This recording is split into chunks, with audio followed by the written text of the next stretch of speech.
Welcome to Planting4Future Conference. My name is Ladislav Miko and I will be getting you through this conference this afternoon. I have a pleasure to welcome those who already participated in the first conference last year, but also those who are with us for the first time. The ambition of these annual gatherings is to monitor progress in the EU 3 billion trees initiative and to help the Commission reach this very ambitious goal. We will also debate the realistic situation in the Member States and recommendations how to move forward with numbers of planted additional trees and with motivating stakeholders and public to participate. Where are the limits for reaching the goal, how to reach more synergies among EU Green Deal policies and opportunities on national or local levels. Let me first start with a short framework of the conference. For already 12 years, the Environmental Partnership Association, together with a very important partner, European Landowners Organization, and under the auspices of the members of European Parliament, has been organizing European Tree of the Year contest. The contest is about relationships between trees and people, and it discusses how we care about the old magnificent trees, about the trees with the story and history. Enormous interest of people about this contest is shown in this year. We have had more than 400,000 participating citizens of European Union. This witness the potential to mobilize the citizen and institutions also to take part in the 3 billion planting pledge. Caring for trees and for the local environment is symbolized by the Tree of the Year contest, is complementary with planting new trees and with many other national or global initiatives. All these thoughts led the organizers to launch a tradition of annual meetings of tree planting initiatives in the format of a working conference some 2 years ago. The Planting for the Future initiative has been launched in the Czech Republic, which is also cradle of the Tree of the Year contest, in 2019 year, with the aim to plant a tree for each citizen of Czech Republic within 5 years, and the ambition to mobilize national planting movement. Until today, Czech Republic crossed 2 million of the 10 million goal. Still at the beginning, but very good progress.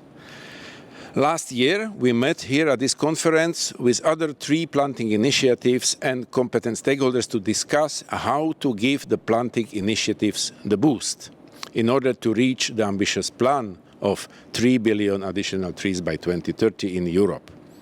How to design it well and offer proper instruments for involving Europeans in planting and caring for trees as a symbol of our greener and more sustainable future. Today, a year later, we can already see first results of the initiative. The European Commission started a registration platform at the EU level, so far open for the tree planting initiatives, but planning to open also for wider public. We have all gathered more experience and knowledge we want to share now in between ourselves in order to unlock the potential we saw in the European Tree Contest. It is becoming more and more clear that without major input and change in the policy approach, we are not able to fulfill the goal. Let's discuss our ideas how to reinforce the initiative with new tools and approaches to make the change happen and fulfill the Commission's goal. Not only in the number of trees planted, but also in above-reaching goal to sequester maximum possible of carbon into our soil and trees, and thus make our continent more climate resilient. Let me to mention who is behind both the Planting for Future Conference and European Tree of Year contests are organized by Nadace Partnerství, the Czech Environmental Foundation, on behalf of its umbrella organization Environmental Partner Association and in close cooperation with European Landowners Organization. Let me also to thank our sponsor, Škoda Auto from Czech Republic, that kindly supported our event. Now let me to give the floor to the Commissioner for the Environment, Oceans and Fisheries, Mr. Virginijus Sinkevicius. Ladies and gentlemen, it's a great pleasure to come back to Tree of the Year. For 10 years now, it's done wonders, putting a spotlight on Europe's natural and cultural heritage. Trees gives us oxygen, and you give them the oxygen of publicity. Of course, they give us much more than oxygen. They regulate the climate, protect soils, purify water, and offer shelter for wild animals. They cool cities and filter the air, and in the countryside, they provide an income for farmers. And in addition to that, their majestic beauty connects us to nature. We need them, and they need protection. Our strategies for biodiversity and for forests recognize the special importance of all trees in primary and old-growth forests. These are the forests that store most carbon. And very often, for local communities, they are the forests that matter most. This is why we have made a commitment to define, map, and strictly protect all remaining primary and old-growth forests. They only make up 3% of EU forests, and some are being cut down as I speak. That's not acceptable. So we are taking urgent action to ensure their strict protection. We are also working closely with stakeholders and member states to draw up guidelines and agree common definitions. And I'm pleased to say progress is good. There is plenty more happening for forests as well. The strategy we adopted last year included the goal of planting 3 billion additional trees before the end of the decade. Every great tree starts as a tiny seed. We are sowing the seeds of the future, and who knows, perhaps one of these trees will one day be a candidate for the Tree of the Year. We have also launched a counter on the Map My Tree website, highlighting the many actors who are planting new trees. Several organizations have already reported, and I invite you to do the same. The counter will soon open to individuals, so anyone can report the trees they plant directly from their phone. You will see them appear on a map of Europe, and you can follow our progress towards the 3 billion target, and there are more events on the way, especially for young people, as 2022 is the European Year of Youth. As Tree of the Year shows, planting is only the start, but with a vision for the future, we nurture the seedlings and help them grow to maturity. In this vision, our environment is healthy and resilient, and we live in harmony with nature. We need to build that vision by making peace with nature. At the Commission, we are determined to make it happen, restoring ecosystems that are degraded and damaged. And it's not just a vision, it's our agenda for the years to come. It's great to see so many countries taking part in the Tree of the Year, more than 14 now, so more than half of the EU. Thank you again for the work that you do, raising awareness about the need to cherish and protect our nature. And may Tree of the Year continue to grow. Thank you.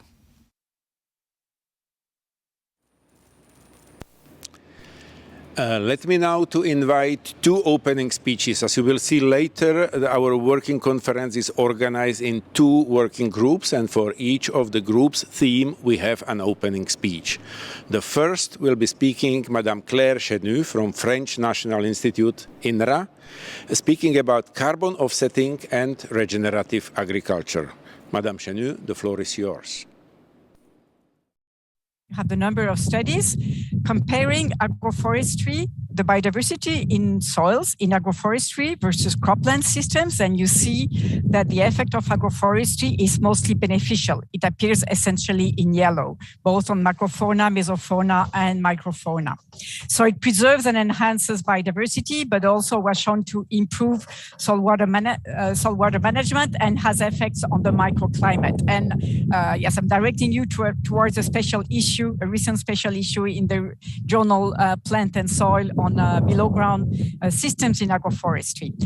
So for these effects on soil, agroforestry is indeed an agroecological set of management because it fosters biological functioning, it fosters ecological interactions, it relies on biological and ecological processes, and as it improves soils, it can be considered as being part of regenerative agriculture. Now, when dealing with greenhouse gas emissions, you know that carbon farming is managing carbon pools, flows, and greenhouse gases at the farm level to mitigate climate change. And there are different ways to do that. It is first, and this is really has to be tackled it is urgent to improve nutrient management on cropland and grassland, reducing, adapting, better applying fertilizers so that to reduce essentially N2O emissions. It is also a set of management options in livestock and manure management to avoid or decrease methane emissions. Part of carbon farming is also managing peatlands, especially avoiding the drainage of peatlands or restoring wetlands in peatlands to decrease CO2 emissions, but also methane emissions. And agroforestry, developing agroforestry and hedges, which allows to manage carbon pools both by playing on the biomass of the trees, but also on soil carbon and sequestering carbon in mineral soils. So agroforestry is really part of the global set of options available for carbon farming. Now, what allows, let me go back to this one. What allows to increase carbon pools is also, of course, the increased photosynthesis, the additional biomass below ground and above ground in the wood, but also as leaves and then as litter, but also the increase of soil organic carbon, because there is more photosynthesis, there is more carbon biomass that returns to soil as litter or as dead roots, or as exudates, root exudates and rhizole deposits. Now, the question that comes after is, okay, how much? How much does it allow to store as additional carbon? And what I will show you is a result that comes from my country. I'm French, and we performed a national scale estimate for mainland France of how much additional carbon could be stored in soils by applying sustainable agroecological management options. And you see on the first graph on the left, the additional storage of carbon that we estimated in tons of carbon per hectare and per year. So it's per unit surface area for different management options: cover crops, agroforestry, lengthening temporary lays, moderate grassland intensification, addition of new organic wastes, planting hedges, winter cover crops in vineyards or permanent cover crops in vineyards, and replacing mowing by pasture in grassland, and no tillage. And you see that agroforestry per hectare is one of the options that store the most additional soil carbon. Now, the second graph, if you go a little bit to the right, here, what we did is we estimated for mainland France on which territory, on which surface area we could apply these management options. We could apply in addition to what existing. For example, for cover crops, it's in addition to what we already do in many areas of France. And agroforestry is in addition to what exists already, which is actually very little for my country. And then you have an estimate of the additional carbon storage for the whole country, for the agricultural land in mainland France. And you see that agroforestry comes second in terms of efficiency, capacity to store additional carbon. So that is the technical potential. Now, what we did after in this collective exercise, in this 4 per mil assessment, is that we estimated how much could be stored if we would limit the additional cost, because it has a cost to plant trees, for example. It has a cost to regularly prune the trees. And here, you may observe that if the cost, that there's no more agroforestry, if we allow for no additional cost, €0 per tons of additional stored equivalent CO2 ton, there's no agroforestry for €25, and there's agroforestry, but very little surface area that would be allowed for this cost. So what comes for that, what you have to retain is that there's the technical potential, but also the economic potential. And there's a cost. Most carbon storing management options have a cost, and hence it means that incentives are needed. And indeed, for agroforestry, incentives are needed. For planting trees, incentives are needed. So this is an example for one country, for France. Now, on a wider scale, there are a number of estimates that have estimated how much additional carbon could be stored via agroforestry when going from grassland to agroforestry systems or cropland to agroforestry systems. And there's also the results of the AgriForward Age 2020 project that estimated that about 9% of the agricultural land surface area could be quite easily, I would say, transformed to agroforestry. And so they propose an estimate.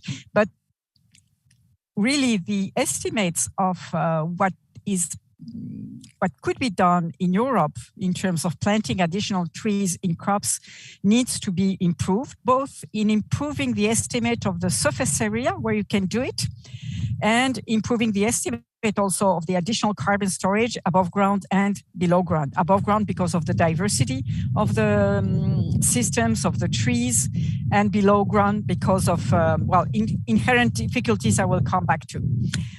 Okay, so there's additional carbon stored in soils and in the biomass when planting trees in agroecosystems. Does it have really a carbon mitigation potential? Here, what I'm showing you are the results of a synthesis of different meta-analyses where was estimated the carbon storage potential, and everything is expressed in CO2, tons of CO2 equivalent. So what you have in blue is the additional carbon storage, and you have agroforestry on the left of the graph. What you have in red are estimates of additional N2O emissions. So you see that for agroforestry, there's a huge variability. There's very little estimates, but the additional N2O emissions under agroforestry systems are considered to be low or nil, and they do not compensate at all the additional carbon storage in the soil. I'm just considering the soil here. So the overall balance is positive. However, maybe not for agroforestry, but for other systems, organic amendments, no tillage, it is really necessary to establish a full greenhouse gas balance. Carbon is only part of the story. And this carbon balance, this greenhouse gas balance has to be established at the plot scale, but also considering the whole suite of technical operations, the whole cropping system, or the whole chain if you have organic wastes applied. So agroforestry, planting trees, is really positive in terms of climate change mitigation potential. The organizer asked me whether it could be possible to compare to other options. So actually we lack really rigorous, with the same methods, comparison of different management options. And you see, this is a graph that I took, I completed it, but most of the data come from a study by McDonald et al.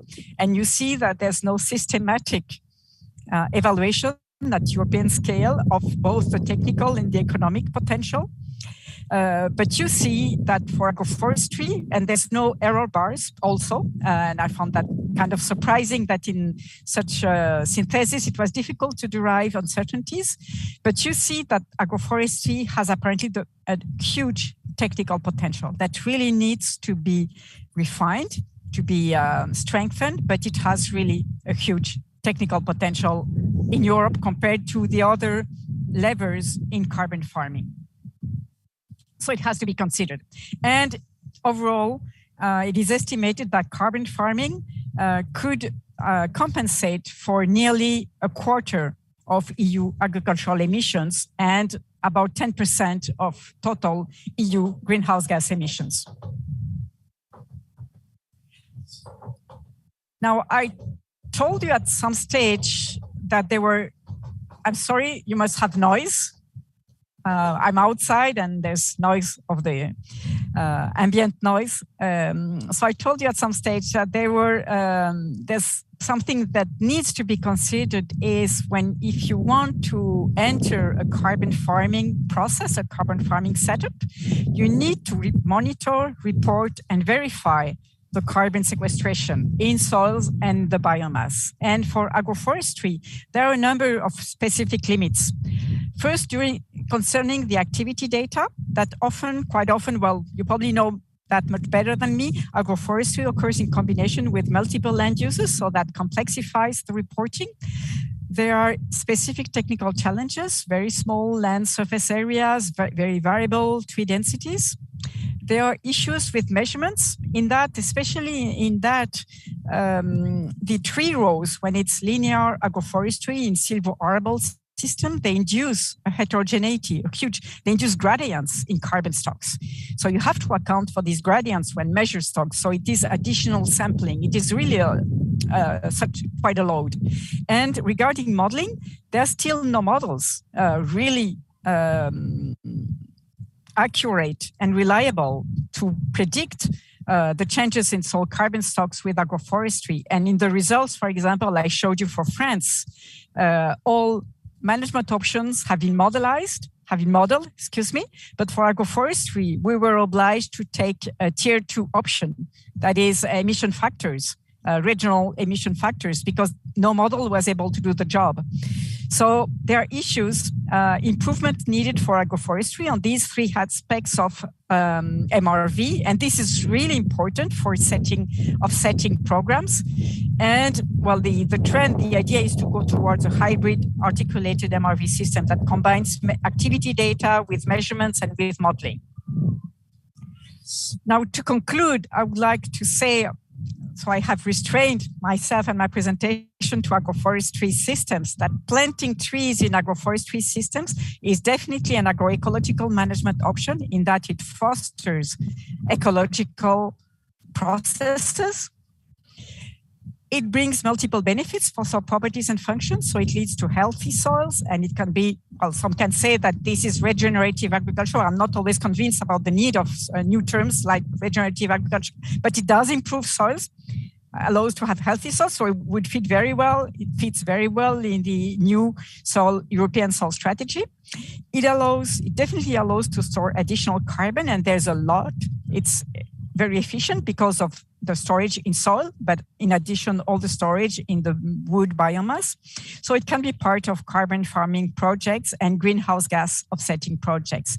There are challenges with MRV, and I would say maybe where the most challenges exist are regarding the enabling conditions. But I think that in terms of agroforestry and carbon farming, I think that agroforestry is a success for climate, is a success for the environment, soil quality, water quality, biodiversity, and is potentially a success for the farmer, provided the enabling conditions, the training, and the incentives are set in place. And on that, I would like to thank you very much for your attention.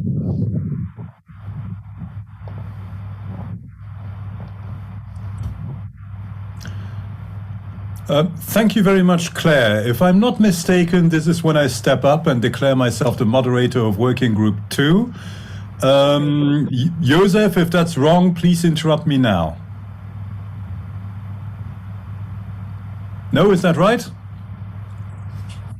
No? Somebody type no. Yeah. Okay. I think there's the other talk now. Yeah. There's another presentation, and after you're going to split into groups. Now I don't know if you have planned for a questions session, but I have to tell you that I will soon leave because actually we are in a sampling campaign on urban soils, on urban agriculture, on rooftops, and I have to go back to the sampling and to the counting of earthworms and soil fauna soon. So I will leave you very soon. Good afternoon. I am Mirek Kundrata from the Czech Environmental Partnership, and I would like to share with you our 3 years experience with Plant for the Future initiative from the Czech Republic, which is complementary to the European goal.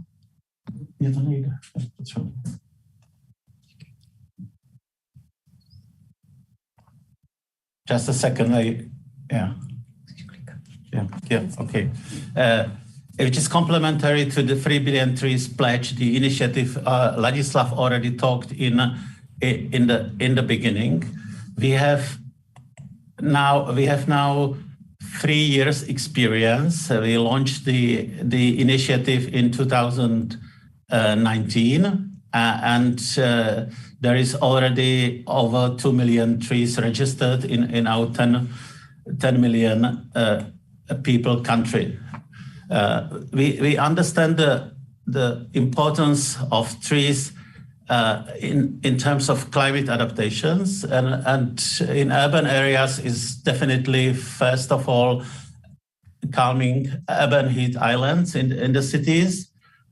In our agricultural landscapes, as Professor Chanou talked, we need to recover the anti-erosion function, water retention, and other functions. And especially in our Central Europe reality, we really need to recover the soils and the landscape in all of those aspects. Recovering biodiversity and the carbon sequestration is of course important, but we see it minor compared to other above mentioned important roles. The potential of 1 tree in 30 years is to sequestrate at about 1 tons of CO2. So we can easily calculate the estimation how much we can expect from planting a certain amount of trees. We started the initiative in 2019, 3 years ago, and it was based on a important initiative which we celebrate 100 years of the Czechoslovakia and the Czech Republic by the Tree of Freedom, and we have met together with all experts, people who are active in planting, people who are owning the nurseries, private sector farmers, individuals, government, and we were trying to estimate how many trees it's possible to reach realistically in the country of 10 million people. We knew some data, how many trees the city of Prague is planting, what is planted with the support of Nature Conservancy Institute, what is number of seedlings prepared in these arboristic nurseries. And of course, we saw the exact data for reforestation, because the foresters, as they are well organized, they always have more exact data than the rest of the sectors. So we knew that there is over around 200 million seedlings planted in the forest areas, and the open landscape and cities are completely different animal. And there are really no data integrated for the country. And I am afraid situation in other countries in the European Union is similar. So we set up, the goal to plant 10 million trees, 1 per citizen in 5 years. We agree that it might be realistic, but it's still a very ambitious goal.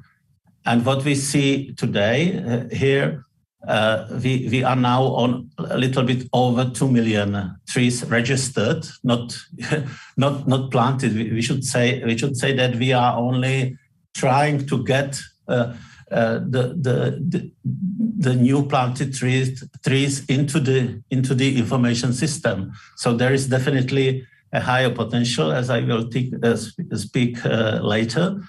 But we need to get people, institutions to register those trees. There is very positive trend in number of volunteers who are involved in planting. We were on the number of 8,000 something in 2019, and today we are almost 60,000. And the same trend is in number of planting events, number of plantations, starting on 500, something like that, and now we are over 5,000 planting events. So that's a perfect and very positive message that people are really interested, volunteers are taking part. And another good message is, positive message is that the very sustainable sorts of trees are planted, hardwood, long life trees such as oak, linden, maple. So these are the prevailing sorts of trees, which is a good message for long-term sustainability of the landscape. Here are some numbers about planting structures. We have some simple division into alleys, solitary trees, forest parks, orchards, shelter belts, and windbreaks.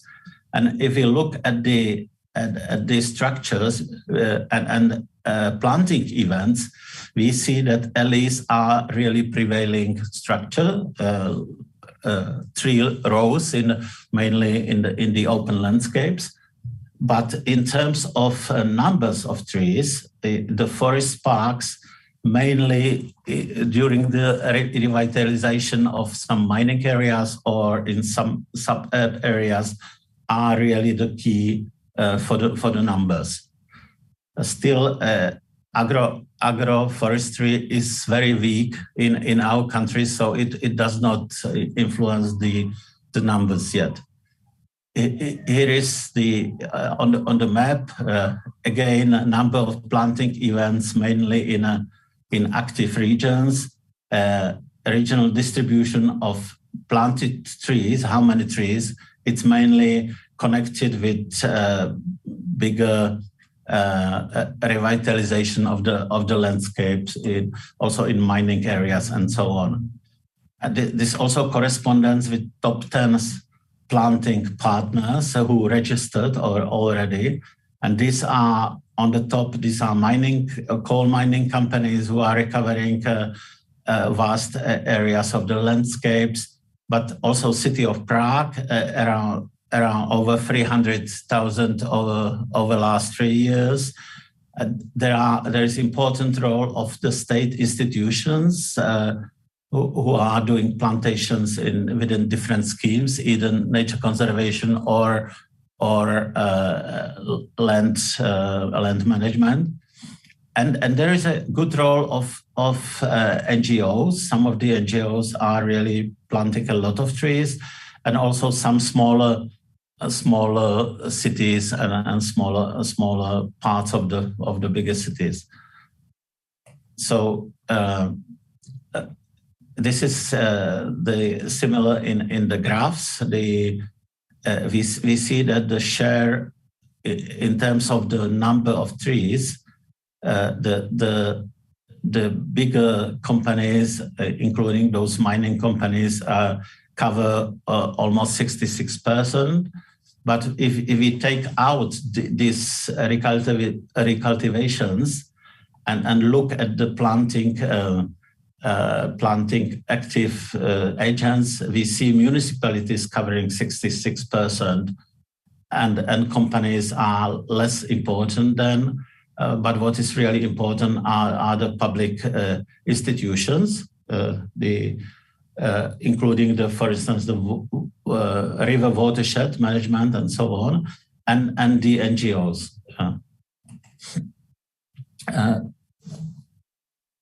In terms of frequency of planting events, we register again municipalities as most active, then public institutions, which is a positive trend compared to previous years, and the NGOs and citizens. So these are most active in organizing number of planting events and involving volunteers. And these are some data about volunteers. Again, municipalities, 41%, NGOs, 23%, companies, and citizens. Very, very positive message. We have over almost 60,000 volunteers registered participating in those events. This shows, this picture just shows how many partners you should get on the board to be successful. And these are only those, the most important, either as funding institutions or supporting, or also some bigger organizing institutions, some universities also, because we also need a methodological support, and also the NGOs. So if we transmit it to the goal of the 3 billion trees on the EU level, we would need a really long list of the partners on all national levels to get there. And the summarizing slide with the conclusions, we see that the planting events and emotion and success also in the PR and crossing message to the society are driven by the communities and citizens. But if we look at the numbers of trees, the more the institutions are important, big institutions, including the state ones, but also big private companies. After 3 years, we see that we can register from the last year 1 million trees per year for 10 million country. If we look at the potential, how we can increase it, we believe that we can get 2 million trees per year registered for the country like the Czech Republic. If we really include the rest of municipalities, some other institutions like road management and some others who are not yet on the board, but we think that 2 million is a maximum for 10 million countries to be registered on the in existing situation. If we translate it into scale of the EU, it would mean about a little less than 1 billion to reach by 2030. But again, under the condition of very extensive integrated campaign and very intensive networking involving national partners to integrate the data on national levels and so on. So it's a really a big and very ambitious task. And we are still not there. If we really want to reach 3 billion pledge, so then it could not be reached without agroforestry really being developed and fostered in a large scale, as also Professor Vacciano mentioned in the beginning.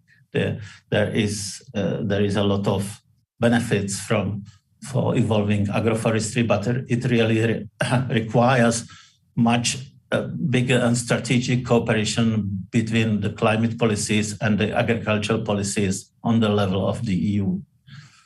Thank you for the attention.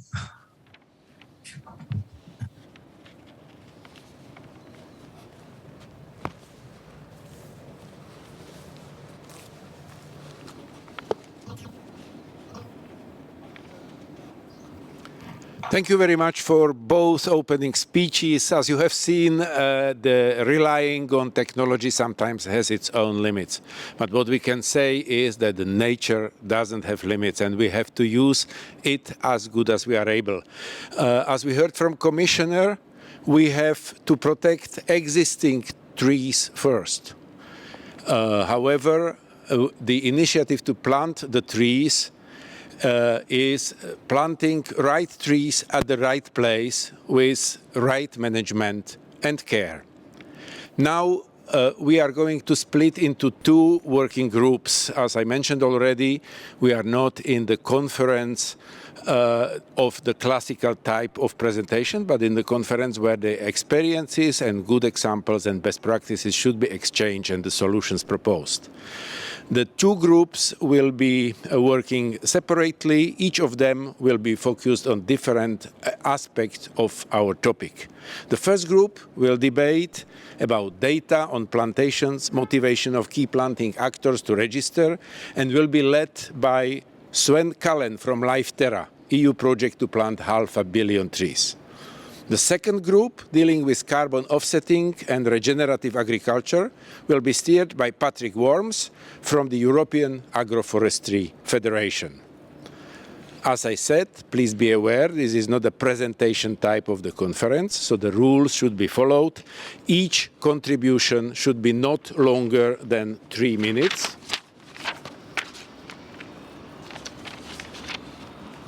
And the discussion in both rooms will be closed, and I will now add 15 minutes at 16:45 sharp. And then we will meet back in the plenary to wrap up our conclusions. Moderators, please take care that everybody gets the floor and nobody dominates the debate. That's why the 3 minutes limit is proposed. And please focus on recommendations, not only about the presentation and lessons learned from your practical experience, not just presenting your own success.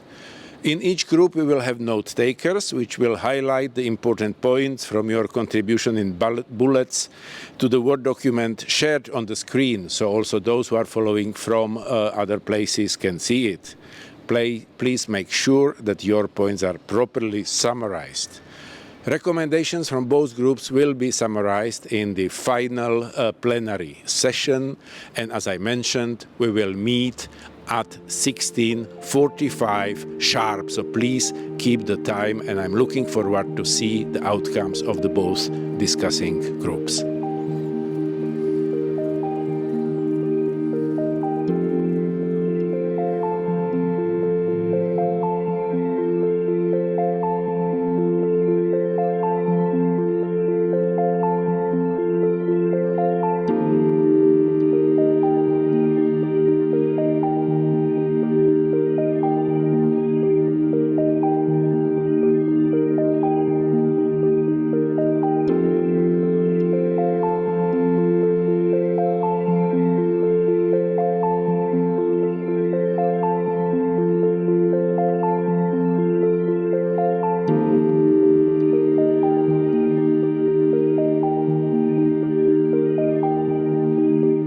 This season. Our main challenges are, and I think this is very much in line with the work group today, which is land availability. And I think we spend about 50% of our time to look for locations and to beg basically municipalities and regional authorities and private landowners if we can plant trees on their land and if there is a commitment for maintenance and long-term preservation. So I think this is a big role for the European Commission, and I'm looking forward to learn from the other people in the room today about their experiences. Another big challenge is, of course, species selection. How do we ensure that we get the right tree in the right place? And the issues there are quality, their resiliency to climate change, and also the origin. This is for another day. I would love to discuss that with some of you in another conference. And finally, of course, funding. We see that tree planting in Europe is very expensive, and therefore I think we should use more resources from the European Commission to leverage our efforts into bigger numbers. Go straight to the questions, and I think it's just going to be, just to save time and see if you guys can summarize your answers. Very happy that we have Peter Medved here our colleague who was happy to make notes and sort of put down your highlights on the screen. And the questions and concerns today are, who can we identify in the countries in Europe with the biggest planting initiatives? I mean, small and big, everything is good, but it's nice to know, have a better idea of who's planting where. And then, of course, our main question about where can we plant and how can we get to bigger land availability, and how can the Commission help us there?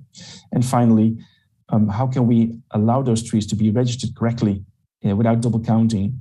And how can we ensure that people are motivated to do that? And so to those three main questions, love to get your thoughts. You don't need to have an answer for everything, just any answer that you have to one of those questions. Much appreciated. And going down from the list of participants in our group, I think I would like to invite first Nicholas Blaine of Reforestation. And I'm just going to go down the list and see if I can cut you off at 3 minutes sharp. And if you're faster than that, that's much appreciated. Okay, thanks. And I give you the floor, Nicholas. Thank you so much, Sven. I'm delighted all guys to be with you today. My name is Nicolas Blain. I'm the director of the institutional relations at Reforestation. As you probably know, Reforestation, like LifeTerra and others, is a key actors of the 3 billion tree planting pledge. In a very nutshell, who we are, what we do, to sum up, we protect, restore, and extend forests throughout the world. We are very keen on biodiversity-friendly project. That means mixed species project and multifunctional forest. We try to restore via plantation and also assisted in natural regeneration. We work in plus 40 countries around the world with more than 400,000 citizens that support thousands of companies. And we partner with international organizations like the European Forest Institute. And we also contribute to the International Forestry Dialogue by organizing international events like the Global Forest Summit next March 24 in Brussels. In the EU, we work in 16 countries so far through more than 1,000 projects. And our ambition in the EU is to contribute to plant and regenerate 350,000 hectares of forest by 2030, including 70,000 hectares by only Aforestation. That means additional trees. To go forward, to zoom on the question you were mentioning then. So according to us, according to our experience, the biggest potential for additional planting trees is via Aforestation. So that represents so far to date 25% of our action in the EU. According to figures and survey that were communicated by the EU Commission, there are 4.2 million of hectares of agricultural land that could be abandoned by 2030. So there is a huge amount of potential free lands that could be converted into forest area. Currently, 156 million of cultivated land in the EU that could be perhaps a place to put agroforestry project as well. So if you add those two kind of project, both afforestation and agroforestry, this is a huge amount of tree planting projects, additional tree planting project, provided the biodiversity is for sure a key issues on all these projects. And also one of the key challenges to address is to take care of the land use conflicts that could rise. So regarding to our vision, the needs to plant more trees from our perspective, that you mentioned, Sven, your challenge, we share the same challenge. The first one is the identification of free area where to plant those trees. There is a big potential, but we need to know where it could be planted very fast and very concretely. So there is a need of networking, so as to be with the right partners to identify those places. And the right place and with the right partners, both on private and public lands. We also need money, even if we already have a lot of partners. I think that the EU Commission could contribute to foster and to facilitate new mechanisms of fundings, like the carbon funding initiatives. That could be a very relevant thing. And we also would need to cross our experience between all the forest actors like Life-Terra, Reforestation, so as to share our lesson learned and so as to learn year by year by 2030 how to be more efficient together. Thank you. Can you round off? Sorry, because otherwise we leave no room for the others. But very good comments here. If you have one last comment, maybe, or yeah. In the position of institution individuals, so the first things to motivate and to incentivize would be financial incentive and economic revenues for sure. And in addition, afterwards, beyond this first interest, that could be for sure, last and not least, to take part to a global fight against climate change and to restore biodiversity. This is a secondary but very, very essential motivation as well. Fantastic. Very good points. Very much appreciated. Thank you, Nicolas. And I agree that we should meet soon to exchange some lessons learned because we have a lot. I give the floor to Jacek Bozek from Club Gaia if he's in the room. I cannot see all the contestants, all the participants, but if you're there, Jacek, please, and if you want to take the floor. Thank you very much. Are you heard me?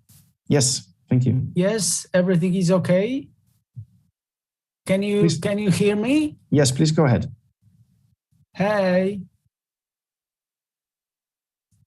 Oh. Yes, we hear you, Jacek. Sorry? We hear you fine. Please go ahead. Okay, thank you very much. Thank you for invitation. I want to tell you that today is a very important day for everybody who work with the forest, because today is the World Water Day, 22 of March. And many people around the world talk about the water and talk about the forest, why the forest is important for water. We know about that, but I want to tell you about it. Okay, my name is Jacek Bozek, and I'm from Club Gaia, the one of the oldest Polish independent organization. And we started exactly 20 years ago. We started our campaign Święto Drzewa. Święto Drzewa means holiday of tree or 3 days, something like that. And in this year is a 20th anniversary of our campaign. We are planting tree, of course. Is about 1 million trees. But most important for us is that we invited about 1 million Polish people to our campaign. And I want to tell few things about a question: who is planting the largest amounts of trees in my country? Of course, in my country, the largest institution who plant the trees, National Forester. National Forester planting about 500 million trees per year. The other is local authorities, big cities like Warsaw. Warsaw have the big campaign, 1 million trees for Warsaw. We cooperate, of course, with the National Forestry and with Warsaw, for example, and we try to use our experience with cooperation with them. Where is the biggest potential? I suppose the biggest potential is agroforestry and the local authorities, because local authorities still have some land for possibility for planting the trees. Like we cooperate with schools, kindergartens, with hospital. They haven't money for planting the small gardens or small places with the trees. If we find the money for help them, we have still possibility plant the trees in the kindergartens, schools, hospitals, in many places. This is in my campaign, this is huge possibility, but of course we need cooperation and money. I'm sorry, I'm going to have to interrupt you, sorry, because we want to give everybody the floor for a few minutes, if you agree. Thank you very much. It was thanks a lot for your input, very interesting. Thank you. And please stay with us. If we have more time left, we can continue. Okay. And now I would like to have give the floor to Paul Brennan, please. If you're in the breakout group, please. Yes, I'm here. There you can you hear me? Floor is yours. Yes, we hear you fine. So I work for the European woodworking and sawmill industries, and I'm a former member of the European Parliament when the UK was a member of the European Union. So on the first question, as regards the UK, which is where I'm based, who's doing the largest amount of tree planting, the UK splits into 4 geographies. So in England, most of the planting is being done by voluntary organisations. The Woodland Trust would be a good example, and they tend to be planting native trees, deciduous trees. And there is relatively little commercial planting of conifer trees in England. In Scotland, it's different. The government in Scotland are planting a large number of conifers, and they have almost double the cover that we have in England now. And they're planting both commercial and native trees. Wales would probably sit somewhere in between England and Scotland, and in Northern Ireland, tree planting is at a very poor level. Overall, the UK has a relatively low forest cover at about 13%. There's cross-party political support to double that, but at the moment, certainly in England, we're nowhere near on target to double tree planting.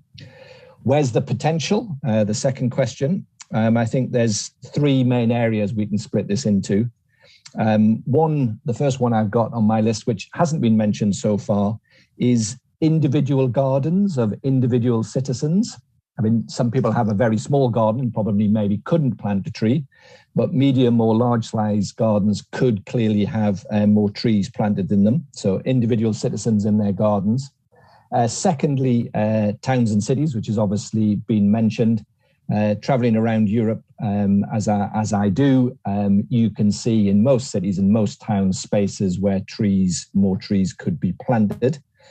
And then thirdly, as has been identified as well, is in rural areas.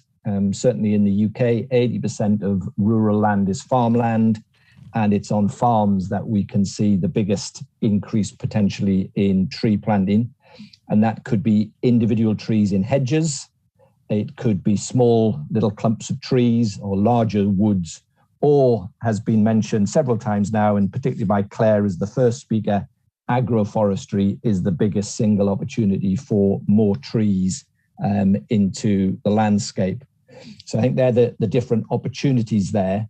And I think we want to remind ourselves that while there's clearly a big case for planting lots and lots of native trees, there's also a strong case for planting lots of conifer, so that we can also have increase the future wood supply. And then on the question of motivation, various things have been mentioned, air quality, shade in the summer, beauty. But the big two are carbon capture. That's the primary reason why we should be planting more trees. And secondly, I would argue wood supply. And when we set about capturing more carbon, yes, there's a place for lots and lots of oak trees, totally in support of that. But there's also lots of reasons why we should be planting more conifer trees, because they grow fast and absorb carbon faster than deciduous trees. So when we're looking at increasing the number of trees, let's increase both the number of conifers as well as the number of deciduous trees. Thanks very much. Thank you very much, Paul. Really appreciate that. Now I'll give the floor to Wim Cambion, if he's in the room. Yes, I'm in the room, right here. If it is okay if I share my screen, I will go quick, and I have something prepared, if that's okay, to share, to explain this. Yeah, sure. If you can keep it in 3 minutes. Yes. It says I'm not authorized to share the screen. Is that something you can arrange? Let me see if I can authorize that. No, it does not give me that option. So I think that is probably at the central level, who might not be in the room. Oh, so it might be Okay, I don't have those rights. I'm sorry about that, but maybe you can just, since we've, oh, here you you see go. it now? Yeah, you see it here. Yeah. Okay, great. Okay, so let's go to full screen here. So the Desert Leaves is a Spanish foundation. Here we are, active in the in several fields related to afforestation, but specialized in drylands. So we collaborate with universities. Actually, the origin of Desert Leaves Foundation is in University of Valencia. We work with autonomous communities, so the regional governments, NGOs, and private companies, and we participate in European projects all around forestation in drylands. Why drylands? Because drylands are quite an extensive part of the world's surface.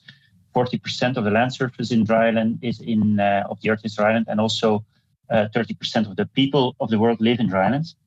And while drylands are areas that are more that give way to specific difficulties for forestation, it's also the places where typically there is space available for additional trees without entering in competition with other land uses. In Spain, dryland forestation is particularly important because 2/3 of the Spanish territory is dryland. So most of the southern and eastern regions of Spain are dryland. What we do in order to favor dryland forestation is organize symposia and other activities to disseminate knowledge and put people in connection with each other so as to favor it and make more major efforts for dryland forestation more successful. This is an example. I'm going to show just three cases very quickly. So an international symposium that we organized 2 years ago with people from Australia, Africa, Spain, the Middle East, Abu Dhabi, and China. Then we give active support to tree planting organizations in different ways. So funding, we find them money. We give them advice on the legal aspect, so that we make sure that the trees that are being planted will stay there for at least 30 years. And we also give them technical advice so that the plants will survive, especially the first year, which are the most critical ones in the case of dryland forestation. And we organize technology transfer events like this one that we organized last year, where people from universities, private companies, and government bodies sit together to see how they can improve their efforts in dryland forestation. Welcome to contact me directly if you see an opportunity to work together with us. I'll now jump into the questions. Well, Wim, I'm very sorry, but I have to be tough here. Your time is up, so maybe we leave that till the end. If we have some time left, I really would like to give the floor to all of the speakers, all of the participants here. So I'm now going to switch to Daniela Cristiana, if she's in the room, to hear her comments on the three main questions that we have. Daniela, are you there? If not, I'm going to move to Katarina Homolova. She's the next on the list. Katarina, are you there from the European Parliament?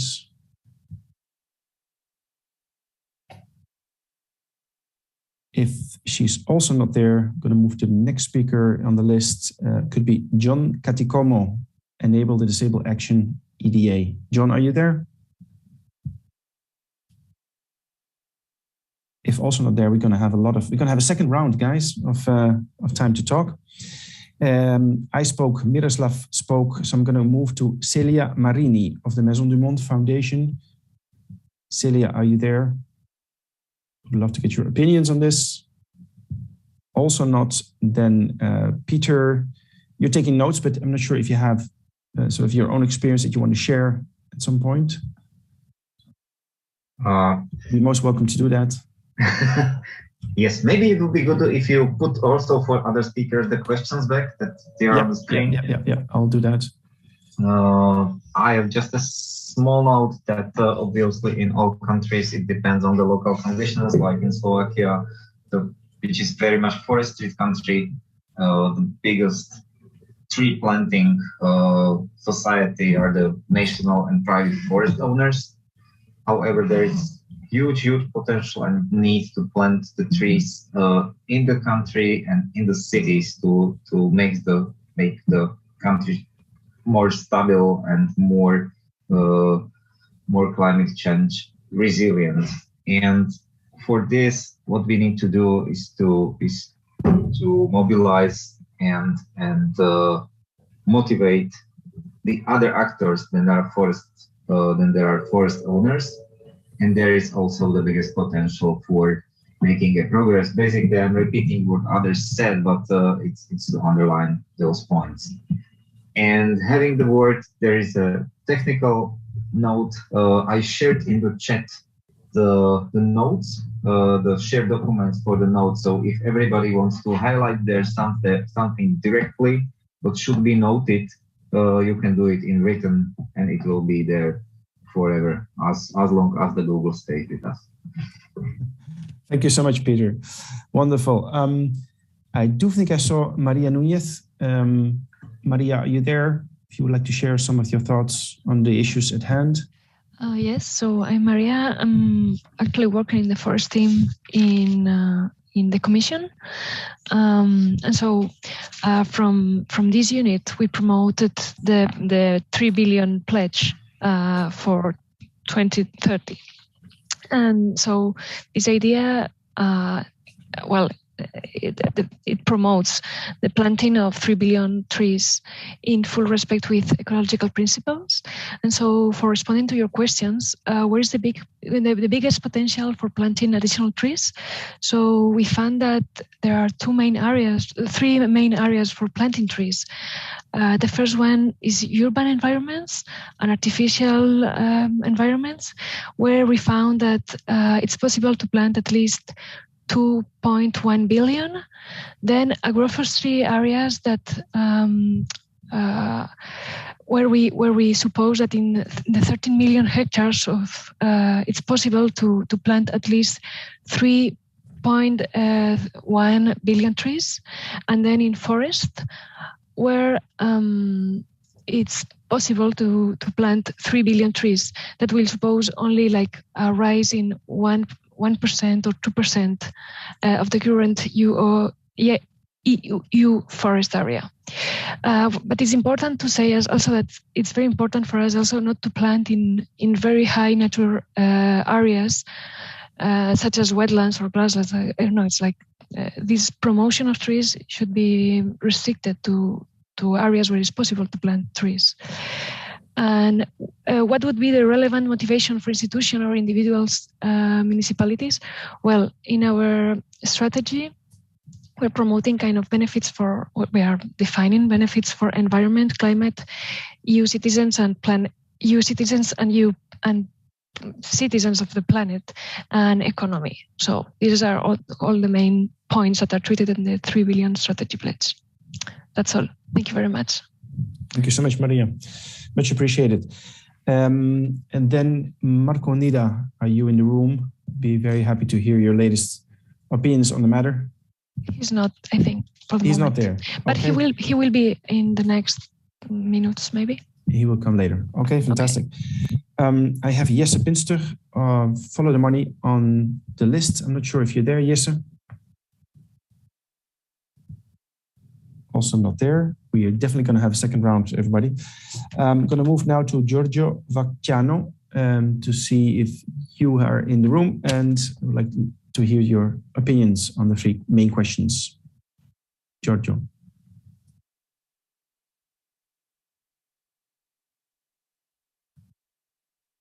Giorgio's also not there. Then Bert, I'm going to give you the floor. Bert van Holen of Bosteller from Vlaanderen. I'm Bert van Holen. I work for the Flemish government, and we have a target in Flanders to plant 4,000 hectares of new forests by 2024 and 10,000 hectares by 2030, which means an augmentation of approximately 7% of the surface in Flanders. Therefore, we have a forest alliance with all governments, municipalities, NGOs, and we also have one platform, and being Bosstellig.BES. So we have an alliance and we have a platform, and all the forests which are reported on that platform are thoroughly checked to make sure if it's not a compensation forest, if it's no replanting and so forth. Now, if we look at our results so far, we see that the entities of the regional government have the most plantations, approximately 2/3. And also the nature organizations are, those two parties are actually strengthening the forest area in Flanders, the ecological structure. Then we were also working with the municipalities, where we look more at social forests, so to speak, close to where people live. And we also have a campaign for citizens and companies where we tell them that they can get 25,000 euros per hectare. And if they are interested, they can have a forest talk, and somebody of the forest group will take them by the hand. Now, if you look at the problems there are, and the solutions, let's say, the first thing that we don't have is a problem with money. We have enough money to power this program. Now, the biggest problem is having enough trees to plant, because actually we are going fast, and the nurseries are having problems to keep up with the amounts we need, but we are working together with them. The second thing is what we heard already a few times, is that the municipalities say that they have that they call it not their priority, do not have enough personnel to get those things done. While we believe that it's very important to plant forests in a social context. And then what we also know, because we had a questionnaire to 1,500 Flemish people, that there is a problem of the complexity of permits and also the subsidies. And that's why we are trying to unburden clusters of people, for example, citizens or companies or municipalities, unburdening, take them by the hand to get those forests planted. And so that's, let's say, that's the biggest problem. It's not like buying let's say a piece of loaf and you know what I mean. And the biggest problem for me is to get municipalities involved, because they want to do it, but actually when they really have to start with it, they don't get into action. That's my biggest problem. Understood. Very, very clear. Thank you very much, Bert. And then finally on my list, last but not least, Michael Bisick. Michael, are you here? If not, then there might also be people in the room that are not on the list. So if you have not been speaking yet, would you mind identifying yourself and grab the microphone? If there's no other people in the room, then I would like to switch back to Wim Cambien. I kind of roughly interrupted your presentation. Trying to stick to the time, but now that we have some time left, please, if you could focus the next 3 minutes on your answers, that would be much appreciated. Great. Who is planting the largest amount of trees? Well, here in Spain, private companies. In northern Spain, often wood or paper production companies are definitely the ones that in number are the ones that plant most. But then we're talking about eucalyptus and pine trees with the shortest possible rotation, so really productive kind of wood, which is fantastic for an economic benefit, but not necessarily for carbon offsetting and other and biodiversity. The biggest potential for planting additional trees would be in converted and abundant agricultural land here in Spain. And that is actually also promoted by the government. But then we are speaking mostly about drylands. So Spain has a lot of very productive agricultural land, but also large areas of dryland which are not so productive. And that is where there is the most potential. Relevant motivation for institutions to plant more additional trees are that they go for complying European politics. and also to a certain extent to create labor opportunities for people in the in the scarcely populated areas of Spain, so away from the big cities where they are desperate to find economic activities that keep people there. Municipalities have as a motivation mostly embellishment of their area, so as to and therefore plant additional trees. Individuals are less important in Spain because Spain Spanish have a relatively low level of engagement among individuals. People count on the state to do things more than in other countries like Belgium and Holland. Nonetheless, of course, here as well, there are volunteers that are happy to work in projects, but much less to contribute financially. Then the last question was, what would be the relevant motivation for to register trees in the national and the EU database? There is a database in Spain organized by the central government to register efforts of companies to diminish their carbon dioxide emissions and to offset these emissions. And that is currently the most useful tool in that sense, but it's not really so clear what motivates companies to do it, because it's a completely voluntary initiative and it's only focusing on carbon offset, and therefore forestation, and especially forestation in drylands, does not reward very much these companies in terms of registering these efforts. Thank you very much. Yes, I think you broke the ice very nicely, Wim. Thank you for that on that last sub-question, which is something that because of time constraints, we have not touched upon yet. So I would love, since we have now a little bit more time left to get actually to the deadline, I'd like to invite basically all speakers with their opinion on that last point. How can we ensure that people actually register somehow these trees on reliable platforms, and that then at some point also can be translated into the Map My Tree platform, so we can really see the results of all our combined efforts. And I see that there's a big gap from doing that. I see it also within Life Terra. It's difficult. The criteria are very strict on behalf of the European Commission, and that's probably a good thing. But it sometimes, it's could be questioned if a certain project really fits all those criteria, and therefore people might be more constrained in actually trying to upload that data. So I'm very looking forward to your opinions on that, on how that last point, how can we motivate people to register the trees in the different platforms? Please, anyone who feels free to speak up.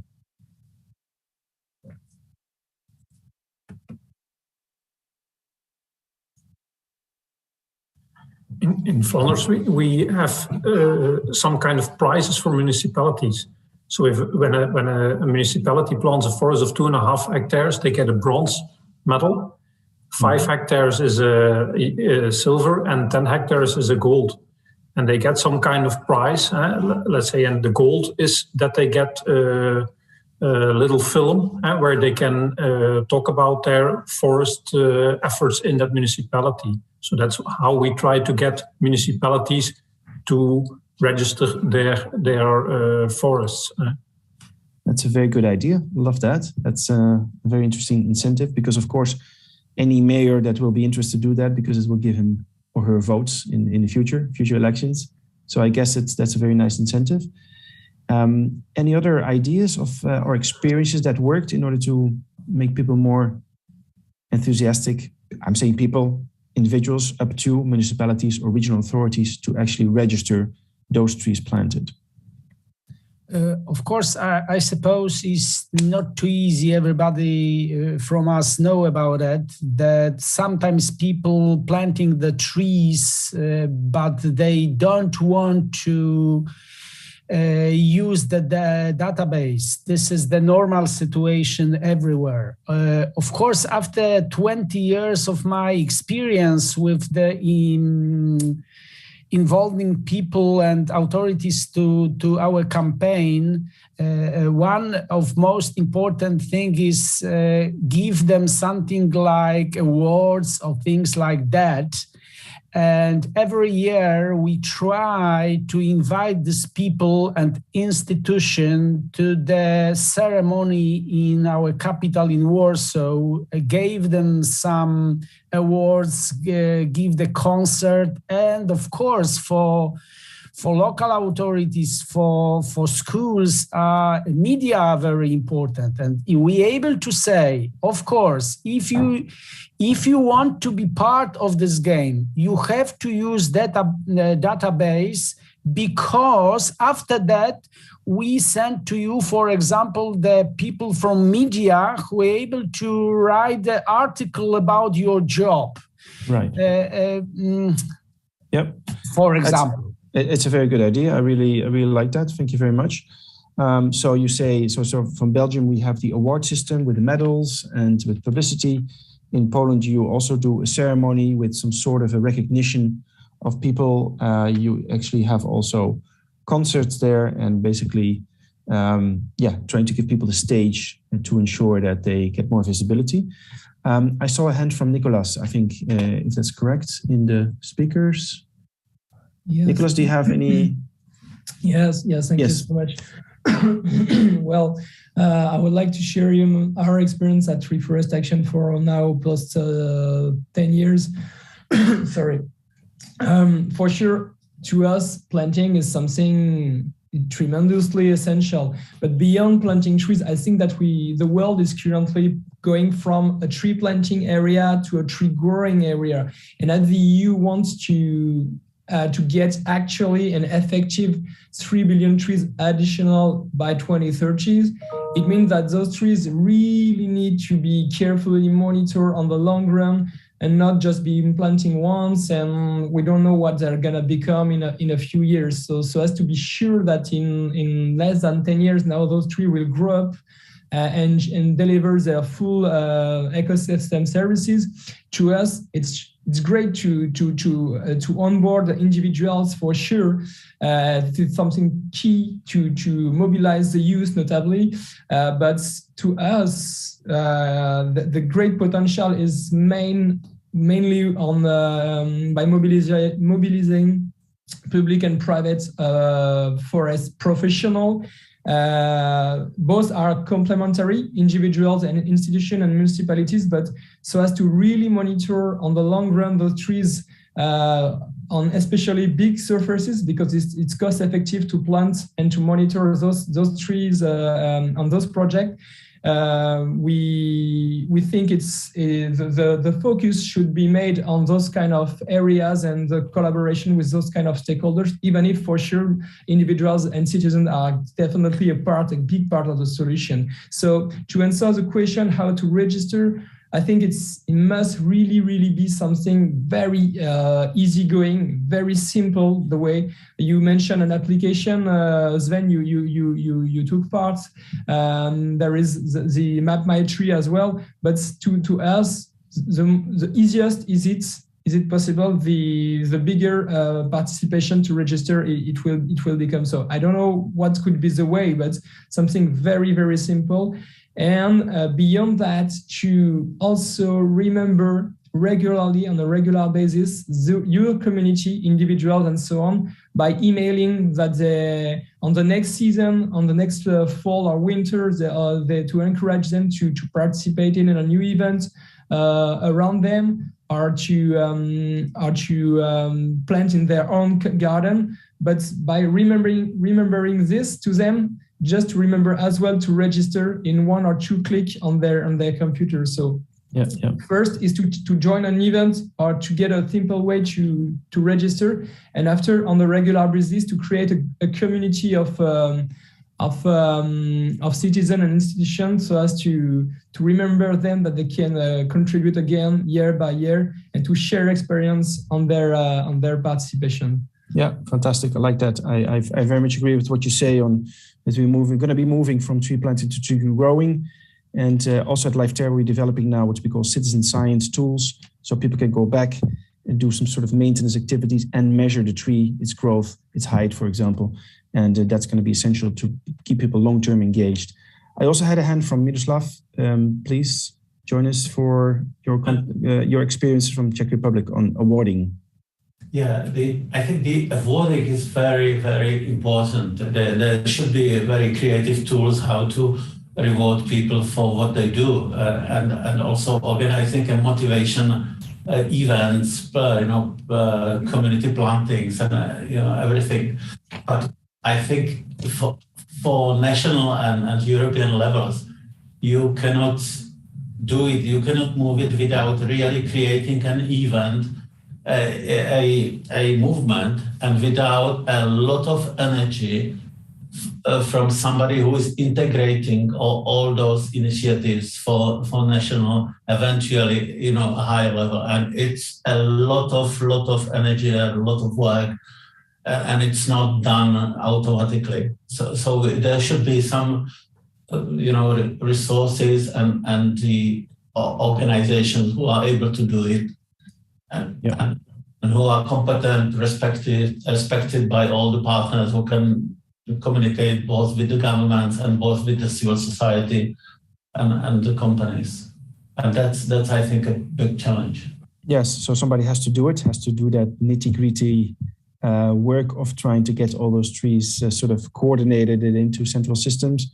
However, you say that there must be serious resources available, because nobody's going to do that out of love for the trees, right? I mean, it also costs money in the end. And so that is a central question, I think, what you posed there on how could perhaps the Commission, because in the end we have 3 minutes left to see if we can make any recommendations to give to the Commission.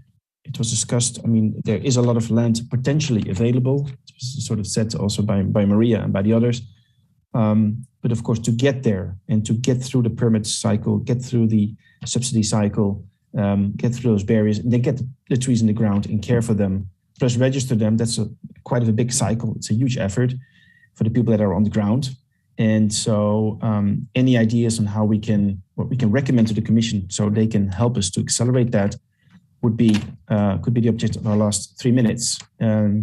Anyone? I see hands here. Let me see. I see hands of Nicolas again. Yes. Yeah. Thank you so much. Then one last word. I think we all are able to collect money, because there's a big amount of money coming from companies and private sector, and we really assess and leave it at Reforestation. It's tremendously exponential so far. So we have the money, but we need more land to be identified, and we also and mainly need leadership from the EU Commission so as to set up new milestones so as to really reach this objective by 2030, because so far it's already amazing. We are 2 million trees, something like that on the counter, but we begin to be approached by journalists at Reforestation mentioning what do you think about this initiatives. So we really need a great leadership from the EU Commission so as to gather us regularly, so as to think about the way we can work closer together to mutualize our visions. And so, a leadership from the EU Commission with regular meetings and working or creating a task force that could be much appreciated. Okay. I think we are really running out of time, so I think we're going to be very much switched into the main hall within a minute. Any last thoughts from anyone that you want to share? That's something that has not been said, because there's a lot of issues raised. I'm not sure. I just hope, Peter, that you've had the opportunity to pin down all these very interesting points somehow in a structured way. It has been a more difficult job than mine, but any last thoughts from anyone?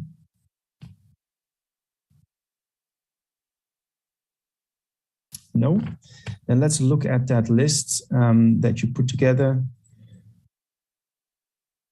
Mako Onida is waiting in the lobby. Oh, is that something that I have to do?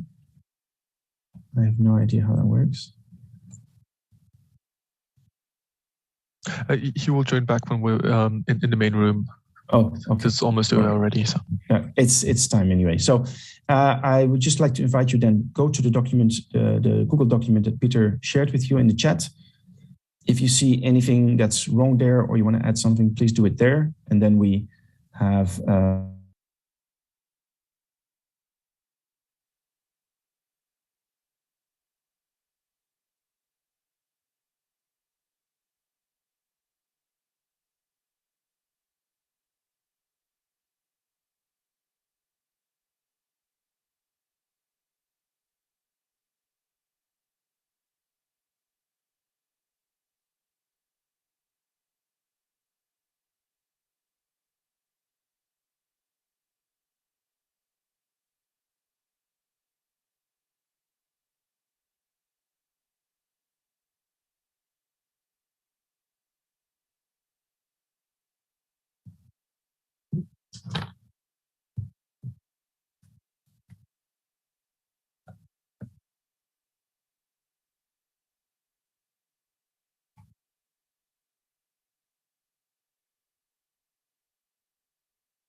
Okay, can you hear me all? Looks like that. Thank you for being sharp, and if the both leaders of discussion were as efficient as Patrick was, this I have seen in direct, then we are well done. And now you have pretty difficult task in 3 minutes to wrap up on behalf of your working group. So let's start with Sven Kallen first. Sven, the floor is yours. Thank you so much. It was indeed a little bit of a hasty discussion. I had to cut off some people due to the lack of time, but I think we managed to get together quite a few good answers or good suggestions. We focused our discussions on 3 main points. The first was about who is planting the largest amounts of trees in your country. And I think there was not really new names that came up. It was mostly the usual suspects that we already know, very much focused on municipalities and sometimes national authorities that plant trees.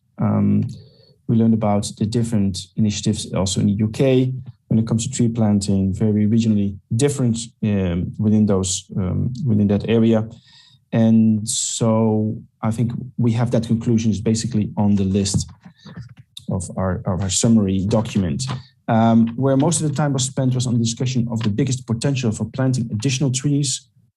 It was identified that not only most of the tree planting initiatives struggle with finding finding available land where trees can be planted because of restrictions due to permits, due to restrictions of complexity around subsidies, or maybe not exactly motivated stakeholders or landowners who might have other objectives for those lands. One of the things that struck me was that one of the comments of Nicholas Blaine about 4.2 million hectares of agricultural land potentially identified as available for afforestation practices, which would be, if that would really be true, would give us all of Europe a fantastic amount of land for reforestation. But we also identified individual gardens as an opportunity. If everybody would plant 1 or 2 trees in his or her backyard garden, that would already amount to a significant new number of trees. We talked about urban and peri-urban, of course, and then a lot of time was reserved also for agroforestry as a very interesting method to reforest and to find available land. So basically incentivizing farmers to use this method in order to create more green infrastructure on their lands. There was a critical comment from Maria Nunez, a very fair point that we should be careful though to always plant in the right place. So not to do that in wetlands nor in grasslands, and to ensure that always biodiversity is favored at all times. Then when it came to the last question, which was very much what would be the relevant motivation for institutions, how can we motivate them more? So several suggestions came in there.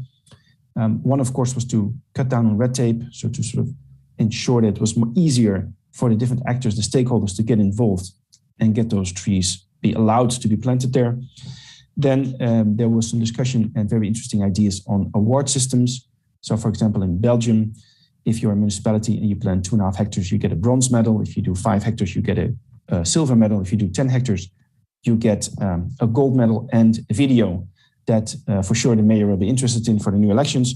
So those were interesting comments in order to do. From Poland, we had some ideas on a central ceremony every year in which people that do plant a lot of trees or special cases get rewarded, so they get positive publicity around it, and that could be a way to incentivize. And then when it came to the last question, how can we ensure that people register those trees correctly? Several points were raised there. So it was very important that in the current scheme of things where, for example, people register trees for carbon offset programs, that it's not very clear where the financial incentives are. So that might be changed. The Commission could be doing something, for example, allowing afforestation projects to be, for example, eligible within the ETS trading system, for example. That could bring a lot of funding to the market and incentivize more trees. We also talked about if central actors within countries could do the job of registering those trees, they would need to have resources available to them in order to ensure that that job is properly done. Should be competent, of course, and respected parties that can actually gather all of these individual or regional tree planting data to ensure that it's well uploaded correctly into, let's say, platforms like MapMyTree. And then finally, some suggestions, other suggestions to the Commission could be that we would need some more leadership from the EU when it comes to regular gatherings to ensure that the main actors that are planting trees know each other more and better and can exchange more lessons learned from time to time, and to ensure that we create synergies between ourselves and accelerate those tree plantings and not be trying to invent the wheel one-on-one by ourselves. So I think, I'm not sure if that's within 3 minutes, and I'm sure that I did not capture all of the interesting comments that were made, but at least it's an attempt on my side to synthesize at least some of the highlights. More details are in the corresponding document made by my co-host, Peter Medved, our note taker. So thank you very much for that, Peter. And thanks, open for any questions. Many thanks, Sven. And I will give the opportunity to comment or to add to your working group members or to ask others. But before that, I will pass now to Patrick to summarize discussion in the second working group, and then we will have some remaining, let's say, 12 to 15 minutes for additional comments and questions. So, Patrick, the floor is yours. Thank you, Ladislav. What we did in our group was really have two conversations that were interweaved with one another. And one of those conversations had to do with the difficulties that landowners, farmers, forest managers have in adopting carbon farming practices such as agroforestry. And the other conversation had to do with the way that these techniques interact with monitoring, verification, and certification systems, and the complexity with what we have. I think we had a cri de coeur from a number of individuals saying that the rules and the regulations are making our life impossible. And indeed, we know that right now, many farmers find it extremely wary of adopting agroforestry, not only because they may be tenant farmers as opposed to owners, but also because there might be some obscure rule and regulation about the species they have selected or the number of trees they have put in, or the way they prune these trees, or what have you, that suddenly means that they become ineligible for one of their pillar payments. And since we all know the role that subsidies play in the European Union, that is a foundational issue. And so the message to the European Commission there is, be perhaps a little bit more directive. Do not leave it entirely to the member states to design their systems in their strategic plans, and make sure that you give as much freedom and liberty as possible to the farmers to innovate by choosing different ways of doing carbon farming. We also focus on the fact that options and contexts matter enormously. I mean, if you're looking at the Iberian Peninsula, most agroforestry systems are dehesas, montados, grazing systems. But if you look at Sweden, what's the figure? 74% of the country is forest and only 8% is agricultural space. So adding more trees to that agricultural space could be seen as being perverse.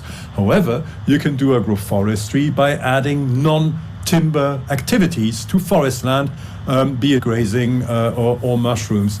Ed from the UK pointed out to us that now that the UK is out of the European Union, the freedom to innovate in the context of the CAP may be larger. There will be an agroforestry standard, but we don't yet know what it contains. Many people pointed out that right now we have an issue with measurement, with reporting, with verification, with data. That impacts the way certification works. It impacts the way offsetting mechanisms are being built on. It impacts the way that farmers choose to do X or Y or Z, depending on where the funding is going to come from. There is an impact on the voluntary markets, and what everybody in effect is looking for is for some sort of standardization, some sort of of common agreement about how we measure, what we measure, which means that it becomes possible for many players to aggregate themselves into larger markets, and it becomes possible for these players to start having that impact. We also looked at the level of ambition in individual countries, and we found that certain countries have very, very small ambitions when it comes to the expansion of agroforestry. And we also noticed that in the context of the war in Ukraine, which is likely to lead to very high commodity prices and fertilizer input prices, at least for the foreseeable future, the ecosystemic benefits that you get from having trees in your agricultural systems, higher fertility, better pest control, better water management, which was pointed out by one of our speakers as being a key motivator, are things that we should perhaps push forward a little bit more to help farmers adopt these things, not just from the perspective of carbon, but from the perspective of making their farming systems more successful, more productive, and more resilient. The EU's role, finally, simplify the rules, simplify the heterogeneity of the rules, make it easier for farmers to understand clearly what is allowed and what is not allowed. Don't make it so hard for a farmer to adopt these transformative techniques. I'm sure I've forgotten many things. Our conversations were hugely interesting. And Ladislav, if you will allow, I very much would encourage my fellow panelists to chip in at some stage. Thank you. Many thanks, and let me just to say we have still some 13 minutes. I have to force to be short, but first of all, I would like to mention, you can see on the chat that it was already some reaction from Valeria Forlin from DG Klima, saying that reacting to what was just mentioned by Sven about the role of Commission. DG Klima is going to establish an expert group which will deal with issues related to carbon removals, and she offered that as a good place for such gathering where the regular meetings and participation from external side would be possible. So you can read in detail what she wrote, but I hope I was more or less precise in saying that. Now, please indicate by raising hand, I mean the electronic hand, if you want to add or comment on what your working group to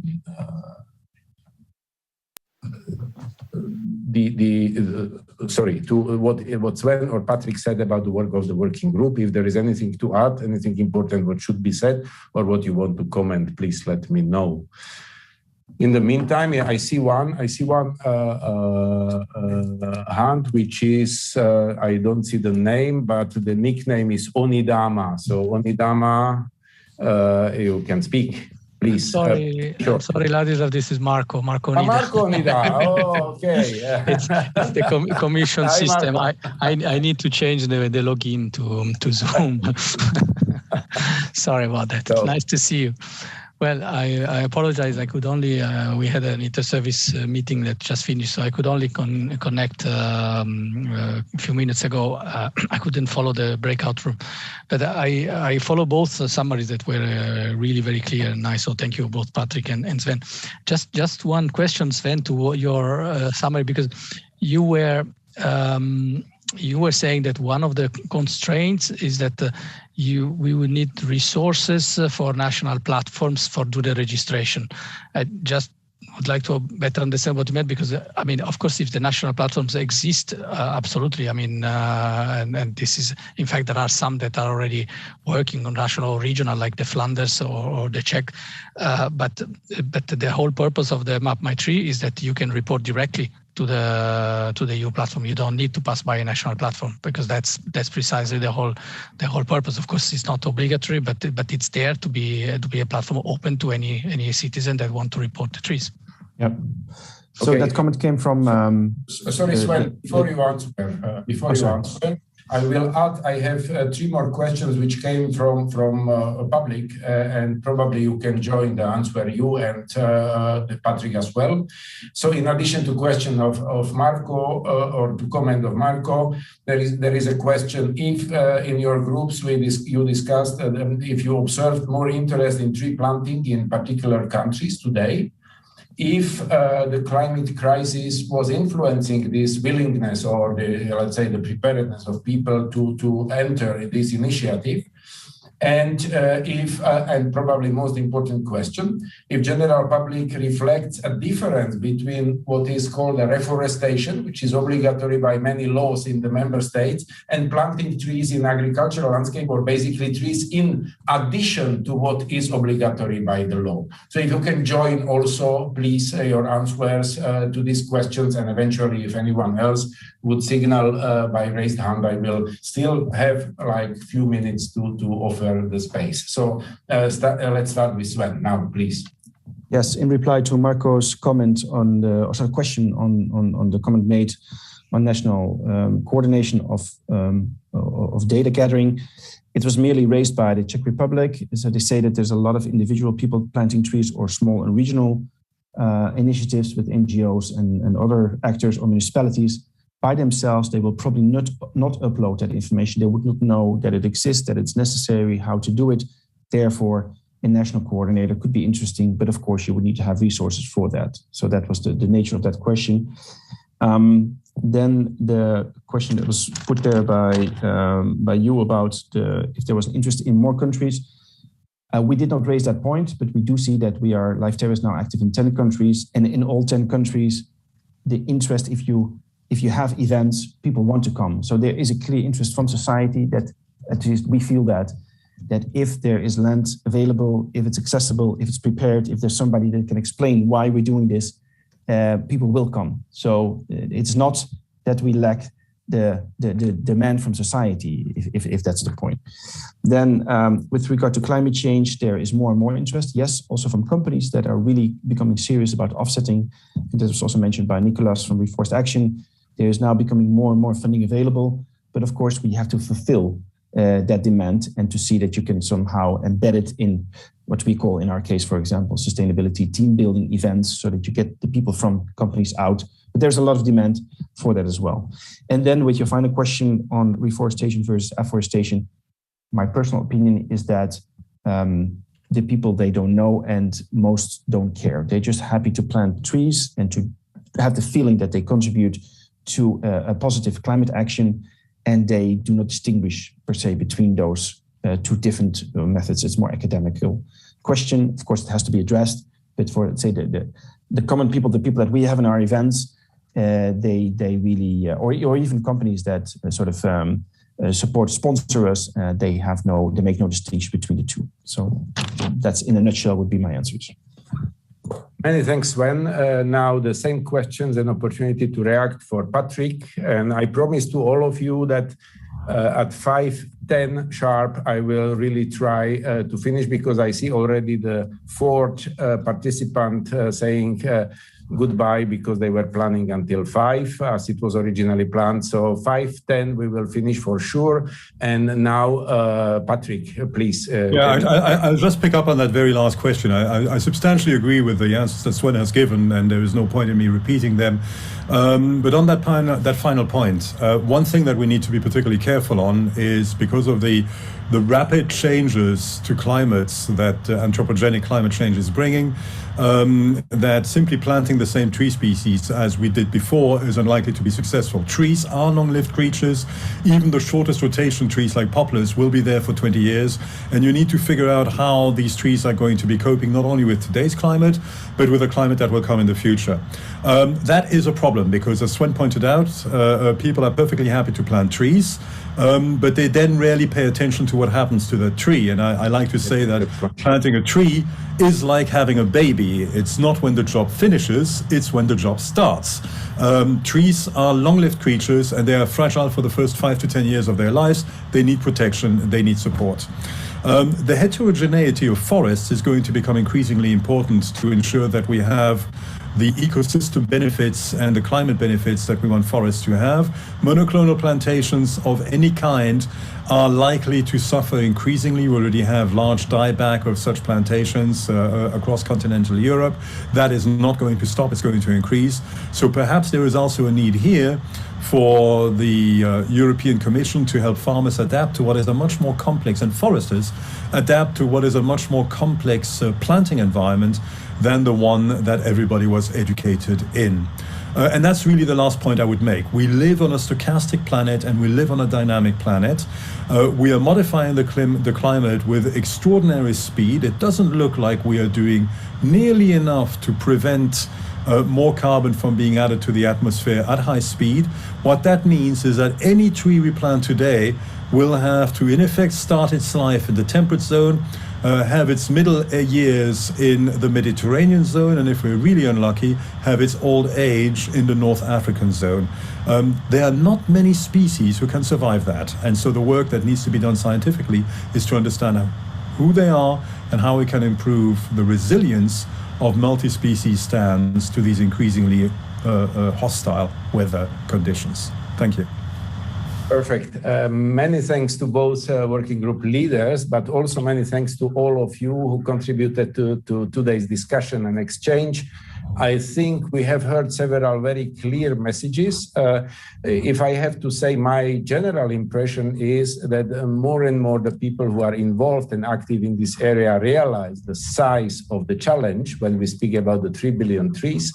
And also the amount of work which is still awaiting, the capacities to be fulfilled. There is, not surprisingly, a lot of calls, and I can tell that as someone who is working 17 years in the European Commission. There is often a lot of expectation and demand oriented towards Commission and Commission action. So it's not surprising, but it's clear that also in this area, Commission could contribute. What is on the other side, very clear message is that we have many committed people around Europe who want to proceed with this project in a senseful way. And I think that's most important, that this initiative should make sense in long term, saying that we really plant trees which have an effect which is expected from this initiative. So it is not just a formal, let's say, demonstration of willingness, but it is something what is really contributing to addressing the climate change challenge. So with these words, I would just mention that, of course, you know that, but I will repeat that we are going to edit the conclusion into one document, which will be shared with all of you and will be also submitted to European Commission team responsible for drafting implementation strategy for 3 billion trees initiative. So it's pretty clear that our discussion was not just a nice discussion today, but it is something what will be made available to Commission and to be implemented into implementation document. So let me to thank all of you. I wish you good luck with all your projects in your countries, regions, cities, companies, NGOs. And I really think that this year again has proven the fact that having this kind of really working conference or meeting is useful at least once a year. So see you all and many more in the next year conference, hopefully with also a nice mentioning of big progress which we could make over the coming year. And I will just remind the words of the Commissioner Sinkevičius as a last sentence of my contribution, who said, we need to plant new additional trees, but first of all, we have to protect and preserve the existing old-grown forests and the trees which we have available and which already contribute to ecosystem functions which are so important in area of climate change adaptation. So with these words, again, thank you very much to all of you for your very valuable contribution and participation. Thank you to all who followed us. Thank you also to organizers and now I am quoting many, contributions from chat from those who had already to leave. Thank you to organizers and thank you also to the technical team to put together, the team's conference discussion with direct connection here in the house. And all the participants is a real technological challenge. I think at the end, with 10 minutes delay, we made quite well Thank you, and see you for all those who are going to follow the award European Tree of the Year ceremony, which will start 5:30, so it means in 20 minutes. And we are now going to make all the technical things to be really able to start at the time. Thank you, goodbye, and see you next year. Thank you all. Bye-bye. Thank you very much. Bye. Thanks so much. Bye. Thank you, everyone. Bye.